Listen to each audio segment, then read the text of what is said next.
ശിരസറുക്കാനണഞ്ഞ ഉമറോരിലങ്ങു കനിഞ്ഞത് അഫുവിൻ കരമല്ലേ.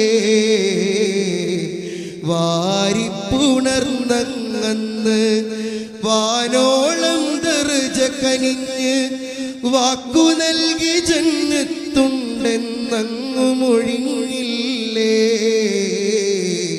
വാളെടുത്തു വീറോടെ ശിരസറുക്കാനണഞ്ഞ ഉമറോരിലങ്ങു കനിഞ്ഞത് അഫുവിൻ കരമല്ലേ. വാരിപ്പുണർന്ന